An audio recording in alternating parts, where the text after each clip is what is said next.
All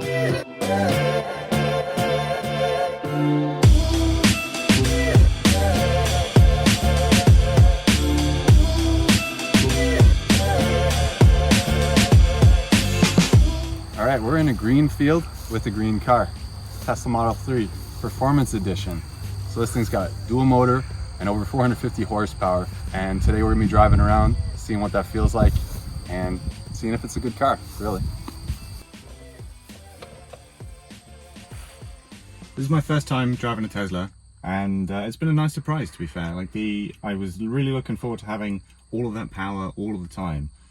Like, there's no turbo lag, you don't need to wait to change down or to build the revs. It's just like wham, and you're already in it. And like, this guy has caught me out a couple of times. I wasn't paying attention.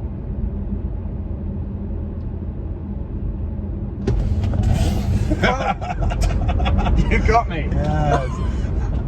Woo! You gotta prepare yourself, man. It's brutal. It's so fast.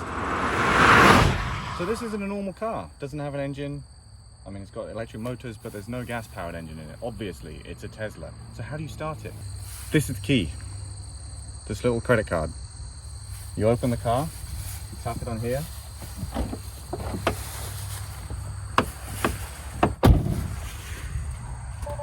Tap it in the middle. Quick drive, and off you go.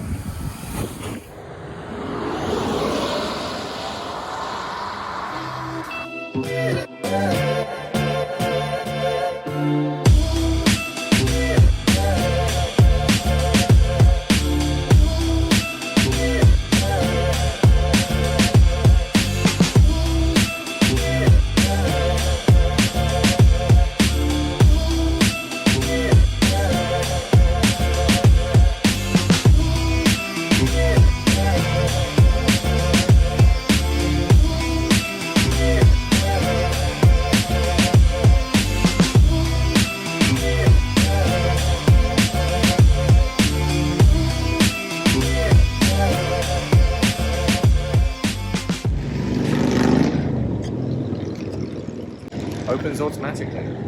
Look at that. Little light. It's a nicer experience than filling it up with gas. Like, it opens up for you. Very fancy. And now we play the waiting game.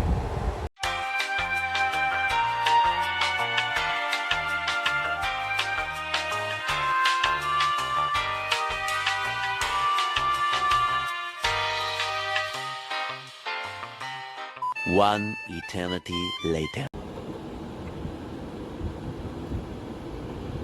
So we got to talk about range anxiety. It's a real thing. It is a big deal. And I know that we were driving a little exuberantly. We were excited to be driving a Tesla for the first time. And this is the performance model, you know? You got to put your foot down hard. Yeah. We both have a heavy right foot and really ate into our range. The owner of the car told us, you'll easily get to Wasega and back on one charge. We barely made it here on a single charge. Yeah. And it's not a long distance. It's like a 2.5 hour drive. And we had like I'm gonna call it a third of a tank, but it's a third of a charge. And I was feeling it. You know, like if I'm driving a gasoline powered car and I have a third tank, I'm not worried. Fuck that gas station.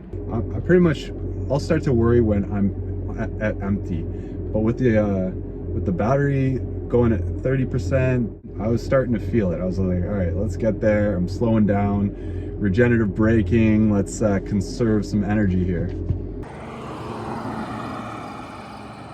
The interior of this car is very simplistic. They've done a very good job of making it look very Norwegian or kind of Scandinavian minimalist design, but it's all in service of driving the cost of the car down. Taking away all these knobs and dials from the middle, where normally there would be like a radio, there would be your AC controls, maybe your heated seats or everything else. That's all abstracted away in this giant screen which dominates the center of the car.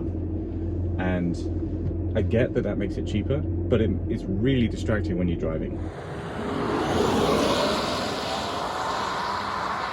So one thing we experienced while driving up here, we had the adaptive cruise control on. It will speed up, it will slow down, and it's got the auto steer as well. And there was nothing in front of us, and this car just decided to start slamming on the brakes, and there was a biker behind us, and the car just started braking heavily.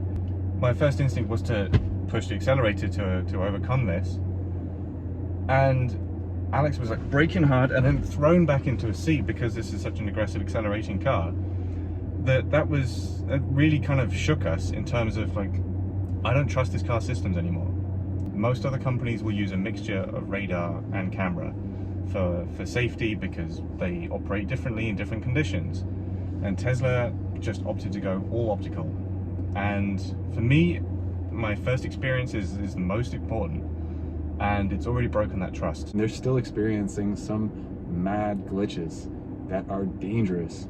And that on top of this center console thing being super distracting all the time, there's also kind of an illusion that this car is going to kind of protect you, keep you in the lane. It's going to drive for you. And personally, I almost like turned my concentration level down a little bit because I thought the Tesla car is more advanced, and I had to like really refocus because it is not at that point yet. You just get lulled into that false sense of security, and you're just giving up all of your autonomy for this car. And you're having to fiddle around with all these menus. You've got to take your eyes off the road, and that's dangerous. And you kind of need a co-pilot, even just to change the AC, or even just to set the windscreen wipers the right way. There's so much you've got to fiddle with. Yeah, and although it's distracting, they somehow compressed everything that would be on the dash of a car into the tablet. Everybody knows this, but like actually using it and tinkering with it, after a while, like we're pretty much vibing with it. It has everything, and it's actually kind of an improvement or innovation on like how a car could be run.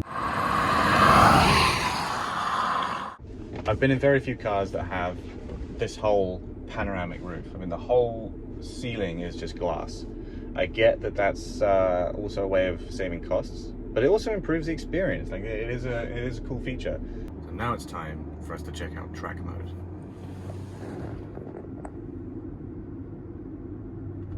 We've got a G-force meter. We have the vital statistics of the car. So we've got the battery temperature, brake temperatures, and the motor temperatures. Now, we've just been driving a little bit hard, so this motor's a little bit warm, but we're going to find out what happens with track mode. Well, that was dramatic.